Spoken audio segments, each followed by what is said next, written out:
اسی لیے زندہ ہے، اللہ کی قسم اسی لیے زندہ ہے۔ اب آپ سنتے چلیے، حضرت نوح علیہ السلام کو اللہ نبی بناتا ہے۔ نوح علیہ السلام کی قوم حضرت نوح علیہ السلام کی قوم نوح کی بات نہیں مانتی۔ نوح علیہ السلام بد دعا کرتے ہیں، رب لا تذر علی الارض من الکافرین دیارا، یا اللہ ان میں سے ایک کافر کو بھی زندہ زمین پر نہ چھوڑنا۔ نہ ماننے والوں کو، انکار کرنے والوں کو، نافرمانی کرنے والوں کو اللہ عذاب لاتا ہے اور طوفان میں اندر ڈبا دیتا ہے، بہا دیتا ہے اور ان کے نام و نشان کو مٹا دیتا ہے۔ حضرت ہود علیہ السلام کی قوم ہے وہ نہیں مانی، اللہ آسمان سے پتھر برساتا ہے اور ساری قوم کو چھوڑ کر دیتا ہے، ان کو خاک کر دیتا ہے۔ شعیب علیہ السلام کی قوم ہے وہ نہیں مانی، اللہ نے آسمان سے آگ برسائی، اللہ نے آسمان سے آگ برسائی اور جل کر سب دھواں ہو گئے اور جل کر سب خاک ہو گئے۔ حضرت لوط علیہ السلام کی قوم ہے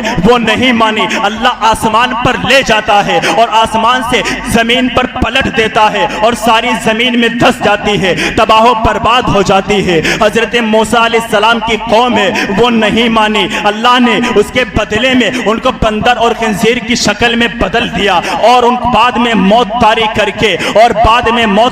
کے ان کی نسلوں کو اور ان کے نام و نشان کو مٹا دیا۔ ہاں حضرت موسیٰ علیہ السلام کی امت کو بندر اور خنزیر بنا دیا۔ اب آپ سنتے چلے، حضرت موسیٰ علیہ السلام، حضرت ابراہیم علیہ السلام کی امت جب نہ مانے تو اللہ مچھر کے ذریعہ ہلاک کر دے۔ ہاں حضرت موسیٰ علیہ السلام کی قوم نہ مانے تو اللہ ان کو بندر اور خنزیر بنا دے۔ موسیٰ کی قوم نافرمانی کرے، گناہ کرے اور سنیچر کے دن عبادت کرنے کے بجائے مچھلیوں کا شکار کرے۔ ہاں مچھلیوں کا شکار کرے، اس کے بدلے میں جانتے ہو اللہ حضرت موسیٰ کی قوم کو بندر اور خنزیر بنا دیتا ہے اور ان کو طوفان میں ڈبا دیتا ہے۔ شعیب علیہ السلام ہے، ان کی قوم نہیں مانی، اللہ آسمان سے آگ برساتا ہے اور ان کو زندہ جلا دیتا ہے۔ حضرت ہود علیہ السلام کی قوم نہیں مانی، اللہ آسمان سے پتھر برساتا ہے۔ حضرت لوط علیہ السلام کی قوم نہیں مانی، اللہ آسمان پر لے جا کر زمین پر پلٹ دیتا ہے۔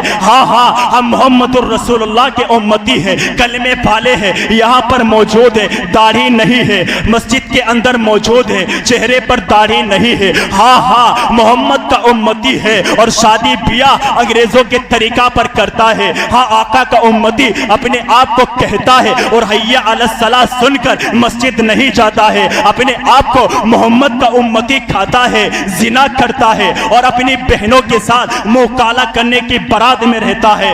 ہاں محمد کا امتی ہے، سود کھاتا ہے، محمد کا امتی ہے، جوا کھیلتا ہے، محمد کا امتی ہے، شراب پیتا ہے، محمد کا امتی ہے، غیبتیں کرتا ہے۔ ہاں محمد کا امتی ہے، چائے کے ہوٹلوں پر بیٹھ کر ایک دوسرے کی غیبتیں کرتا ہے، ایک دوسرے کی چغلیاں کرتا ہے۔ ہاں محمد کا امتی ہے، اپنے آپ کو آقا کا امتی کہتا ہے، اپنے آپ کو محمد کا امتی کہتا ہے، علماء کی توہین کرتا ہے، علماء کی برائیاں کرتا ہے، سنتوں کا مذاق اڑاتا ہے، سنتوں پر چلنے والوں کا مذاق اڑاتا ہے۔ ہاں یہاں پر موجود ہے، اس مجمع کے اندر موجود ہے، اس بستی کے اندر موجود ہے، محمد کا امتی اپنے آپ کو کہتا ہے اور شادی بیاہ انگریزوں کے طریقہ پر کرتا ہے۔ اب آپ سنتے چلیے، محمد کا امتی کتنے بڑے بڑے گناہ کر رہا ہے، رشوتیں کھا رہا ہے، جوا کھیل رہا ہے، شراب پی رہا ہے، زنا کر رہا ہے، لیکن حضرت